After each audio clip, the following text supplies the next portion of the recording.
আমাদের আদর্শ, আমাদের সম্মান, আমাদের অহংকার ডক্টর বাবুর নেতৃত্বে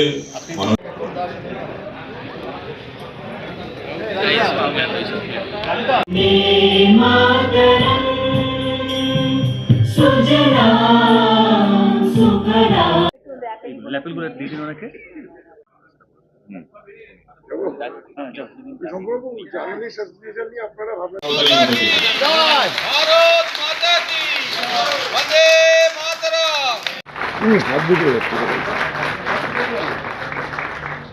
আমরা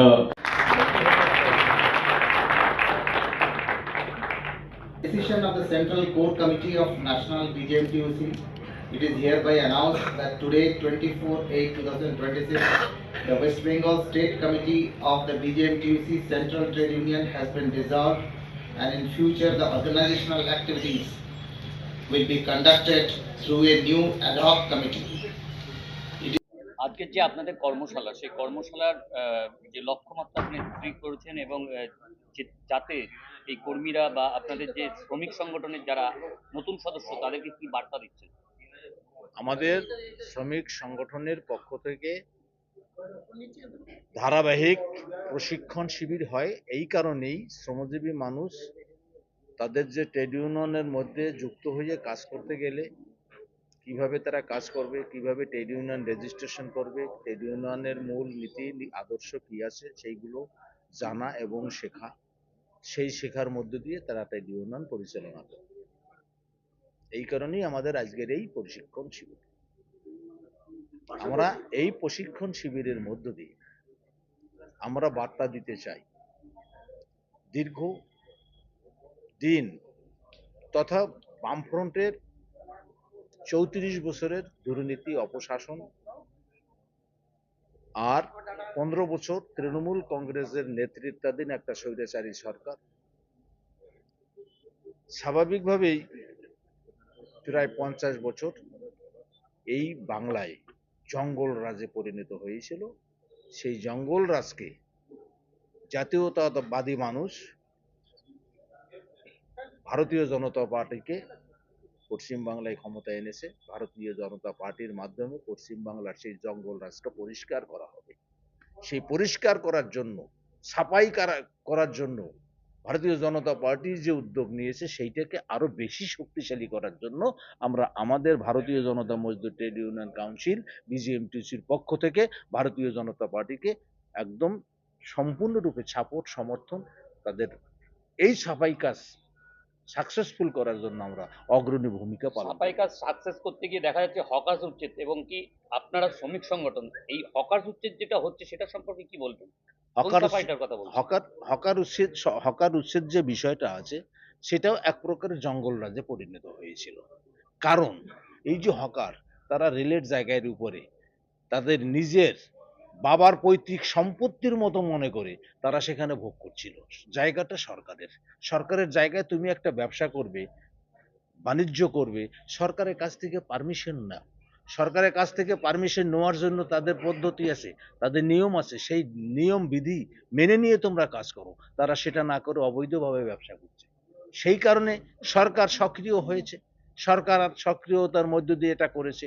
কিন্তু আমাদের দাবি সরকারের জায়গায় সরকারি জায়গা মতোই থাক, কিন্তু এই যে শ্রমিক, এই যে শ্রমজীবী মানুষ, এই যে দিন মজুরের ব্যক্তিরা, তাদের তো একটা কর্মসংস্থানের ব্যবস্থা হতে হবে। তাই আমরা বলেছি তোমরা উচ্ছেদ করো, তাদের পুনর্বাসনের ব্যবস্থা করো। কি বলবেন? দেখুন, আমি নিজে একজন সাংবাদিক। আমি যখনই সাংবাদিকদের বিভিন্ন সমস্যা নিয়ে আমি যখন দেখেছি বা বুঝেছি, এবং যখন আমি আমার ন্যাশনাল প্রেসিডেন্ট ডক্টর মনমোহন মিশ্রের সাথে আমার কথা হলো, উনি বললেন জার্নালিস্টদের জন্য অবশ্যই একটা ইউনিয়ন করা উচিত এবং সেই ইউনিয়ন নিয়ে এগিয়ে যাওয়া উচিত। উনি আমাকে বলেছেন যে ইউনিয়নের ক্ষেত্রে দাঁড়িয়ে যখন আমাদের সাংবাদিকরা যখন আমরা মাঠে ঘাটে যাচ্ছি, আমাদের উপরে যখন বিভিন্ন লিগ্যাল বিষয় আসছে বা আমাদের ধরুন ক্যামেরা ভাঙচুর হচ্ছে, সমস্ত কিছু হচ্ছে, উনি বললেন তার জন্য একটা ইন্স্যুরেন্সের ব্যবস্থা এই ইউনিয়ন থেকে হবে। এবং শুধু তাই না, জার্নালিস্টদের জন্য যা লিগ্যাল সাপোর্ট দেওয়ার, অনেকের এগেনস্টে মানহানি মামলা হচ্ছে, অনেকের এগেনস্টে পুলিশি অত্যাচার হচ্ছে, সরকারের বিরুদ্ধে খবর করলে সেই সরকার তাদের ক্ষেত্রে অনেক রকম সমস্যার সৃষ্টি করছে। সব রকমভাবে আমাদের ন্যাশনাল প্রেসিডেন্ট এবং আমাদের যে আজকে কনভেনর আমাদের নিযুক্ত হলেন মাননীয় শঙ্করবাবু আমাদের সাথে আছেন। ভারতীয় জনতা মজদুর trade union council Paschimbanga journalist welfare অ্যাসোসিয়েশনের সাথে তাদেরকে ট্রেড ইউনিয়নের অ্যাপ্লিকেশন দিয়েছেন এবং সব রকমভাবে লিগাল থেকে শুরু করে তাদের ইন্স্যুরেন্স থেকে শুরু করে তাদের সব রকম সুরক্ষা এবং অ্যাক্রিডিটেশন কার্ডের যে বিষয়টা আছে যেটা খুব মুখ চেনাচেনি হয় এই সরকারের আগে সরকারের আমলে হয়েছে, এই সরকারের আমলেও সেটা শুরু হয়েছে। সে বিষয়ে যাতে আমরা একটা সদর্থক ভূমিকা নিতে পারি, যারা কাজ করছে তাদেরই অ্যাক্রিডিটেশন কার্ড হবে বা তাদেরই সেই সমস্ত সুবিধা তারা পাবে। সেই সমস্ত জায়গায় যদি আমরা যেতে পারি সেই ব্যবস্থার জন্য উনি সব রকমভাবে আমাদেরকে সহায়তা করছেন এবং জার্নালিস্ট অ্যাসোসিয়েশন আগামী দিনে আজ পর্যন্ত কোনো ট্রেড ইউনিয়ন কিন্তু আমাদেরকে স্বীকৃতি দেয়নি। প্রথম ভারতীয় জনতা মজদুর ট্রেড ইউনিয়ন কাউন্সিল জার্নালিস্ট অ্যাসোসিয়েশনকে স্বীকৃতি দিল। এটা একটা বড় বিষয়। এই বিষয়টাকে নিয়ে যত আমরা বিষয়টাকে নিয়ে সহায়তা করবো মনে হয় এবং ওনারা চেষ্টা করবো সমাধানটা আমরা भारत माता की वंदे मातरम মাননীয় শ্রী মনমতো বিশ্বাস মহাশয় এবং আমাদের যা বিষয় নিয়ে দাবি দেওয়া নিয়ে স্যারকে নিয়ে আমরা তার কাছে যাবো, তার একটা অ্যাপয়েন্টমেন্ট চাওয়া হয়েছে এবং যিনি আছেন ওনার দায়িত্ব মন্ত্রী তার কাছেও আমরা আমাদের অ্যাপ্লিকেশন সমস্ত ডিস্ট্রিক্টের ডিএমদের কাছে আমরা পাঠাবো। যেহেতু ডিস্ট্রিক্ট ওয়াইজ একটা আমরা জার্নালিজম তাকে বরণ করে ক্লাব নেবেন থাকে বা জার্নালিস্ট শরীরাদি সংগঠন থাকে, বহু সরকার টোটো ইউনিয়নের অন্যতম নেতৃত্ব যেটা সিনিয়র যেটা একটা মেইন প্রেস সেখানে আছে বহু ডিস্ট্রিক্টে আছে ডিএমদের কাছে আমরা স্যারের নেতৃত্বে মাননীয় শঙ্করবাবুর নেতৃত্বে আলী আমাদের নেতা সবাইকে নিয়ে আমরা সেখানে গিয়ে আমরা সেখানে ডেপুটেশন দেবো যে আমাদের দাবি দেওয়াগুলোকে মানতে হবে। দাবি দেওয়া খুব সেই বিষয়ে আমাদের বলবেন। আমরা যখন খবর সংগ্রহের মধ্যে থাকবো আমাদের নিরাপত্তার দায়িত্ব সরকারকে নিতে হবে, কারণ আমরা খবর করি সরকারের স্বার্থে, আমরা খবর করি মানুষের স্বার্থে। আমরা কোনো টাকা পয়সা নিয়ে আমরা কোনো উপঢৌকন নিয়ে আমরা খবর করি না।